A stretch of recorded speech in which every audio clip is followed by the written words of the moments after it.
Hello दोस्तों, स्वागत है आपका हमारे नेक्स्ट वीडियो में। ये हमारा भाग 2 है। हम लोग यूपी बोर्ड हाई स्कूल का फिजिक्स में पहला चैप्टर पढ़ रहे थे, प्रकाश का परावर्तन। भाग 1 हमने करा चुके हैं। ये भाग 2 है। जिसने भाग 1 नहीं देखा हो, डिस्क्रिप्शन में उसका लिंक दिया हुआ है, जाके पहले भाग 1 देख लें, फिर भाग 2 देखें। ठीक है, चलो अच्छा स्टार्ट करते हैं हम अपना भाग 2। तो हमने कब इससे पहले क्या पढ़ लिया था कि अवतल दर्पण और उत्तल दर्पण क्या होते हैं। ठीक है, तो हमने बता दिया था जो खोखले गोलन में अगर बाहर की ओर अगर हम पॉलिश करते हैं तो ये हमारा कौन सा दर्पण होता है, अवतल दर्पण। ठीक, जो अंदर की ओर अगर हम पॉलिश करते हैं तो ये हमारा कौन सा होता है, उत्तल दर्पण। ठीक, इसी में अब हमको क्या पढ़ना है, इनसे संबंधित जो परिभाषाएं हैं उनके बारे में जानना है। ठीक, तो पहली हमारी परिभाषा क्या हो जाएगी। पहले तो हम जानते हैं दर्पण का ध्रुव क्या होता है। पहला पॉइंट, दर्पण का ध्रुव। ठीक, परिभाषाएं।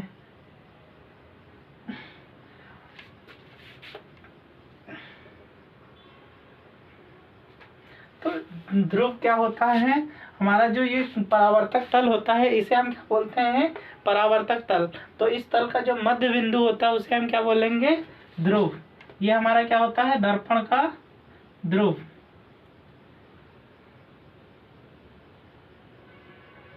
ठीक, P फॉर पोल। तो इसकी परिभाषा क्या हुई, किसी भी दर्पण के जो दर्पण का परावर्तक तल होता है उसका मध्य बिंदु को हम क्या कहते हैं, दर्पण का ध्रुव। ठीक, इसके बाद अब हमारा आता है वक्रता केंद्र C। ठीक है, वक्रता केंद्र क्या होता है, इसे हम C से डिनोट करते हैं। इसे क्या बोलेंगे, वक्रता केंद्र।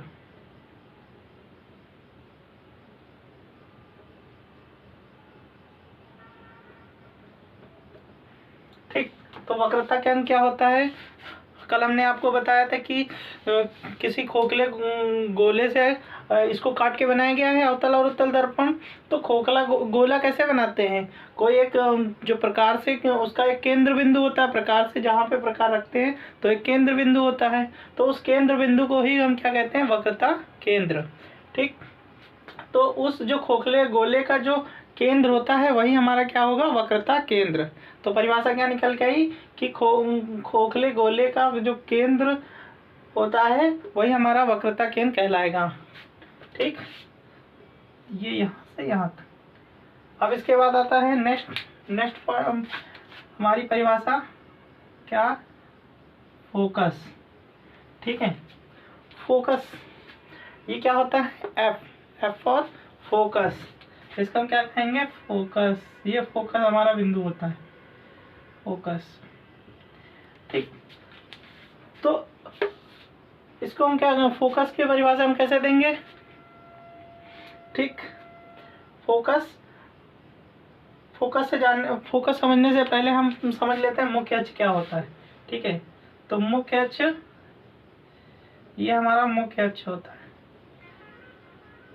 ठीक, तो वक्रता केंद्र और दर्पण के ध्रुव को मिलाने वाली रेखा क्या होती है, हमारा मुख्य अक्ष। अब आता है हमारा फोकस।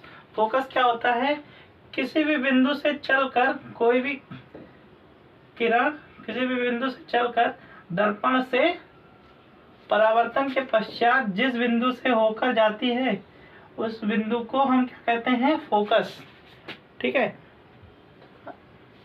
समझ में आया। फिर से देखो, किसी भी बिंदु से चलकर कोई भी प्रकाश परावर्तन के पश्चात जिस बिंदु से होकर गुजरती है, ठीक है, होकर जाती है, उस बिंदु को हम क्या कहेंगे, फोकस। ठीक, ये हमारा क्या हो गया, फोकस। नेक्स्ट अब आते हैं, फोकस हो गया।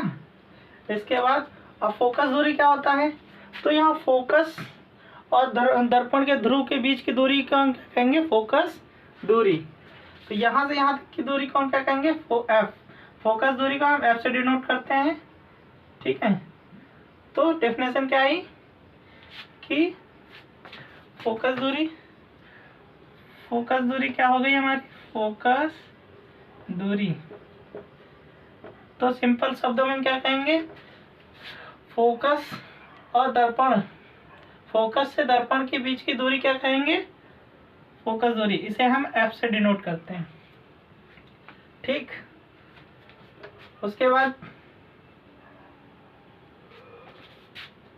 वक्रता त्रिज्या क्या होती है, वक्रता त्रिज्या।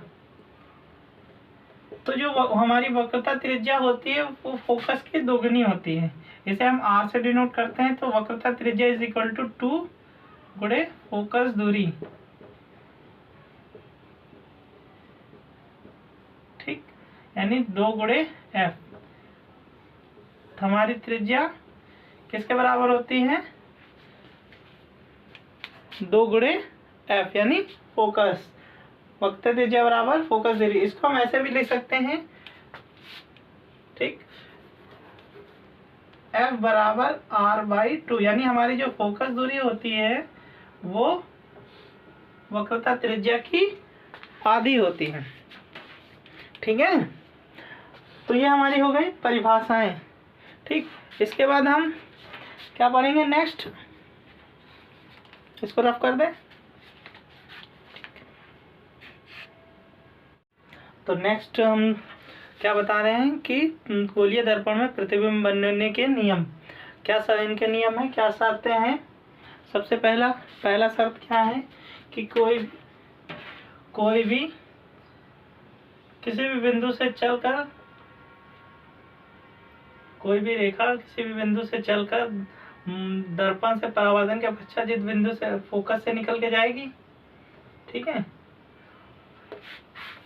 यहाँ दर्पण से टकराने के बाद फोकस से निकल जाएगी। ठीक है, इसी का उल्टा ये ऐसे यहाँ से, और ये टकराने के बाद फोकस से यूँ निकल जाएगी। ठीक, इसी प्रकार उत्तल दर्पण में दर्पण से टकराने के बाद मुख्य फोकस से निकलेगी। कोई भी रेखा जो मुख्य अक्ष के समांतर चल के दर्पण मुख्य फोकस से क्या होगी, दर्पण से परावर्तन के पश्चात मुख्य फोकस से निकल जाएगी। इसके बाद जो हमारी वक्रता केंद्र से गुजरने वाली रेखा होगी, किरण, वो वक्रता केंद्र से होकर गुजरने वाली किरण दर्पण से परावर्तन के पश्चात उसी बिंदु से यानी वक्रता केंद्र से ही वापस निकल जाएगी। ठीक है, ये 2 नियम होते हैं, इसी के द्वारा उत्तल और अवतल दर्पण में प्रतिबिंब बनाए जाते हैं। ठीक है, तो पहला क्या है कि मुख्य कोई भी किरण जो दर्पण से परावर्तन के पश्चात मुख्य फोकस से होकर जाती है, तो और दूसरा क्या है, वक्रता केंद्र से जाने वाली किरण दर्पण से परावर्तन के पश्चात उसी बिंदु से वापस निकल जाती है। ठीक, नेक्स्ट हम क्या पढ़ेंगे,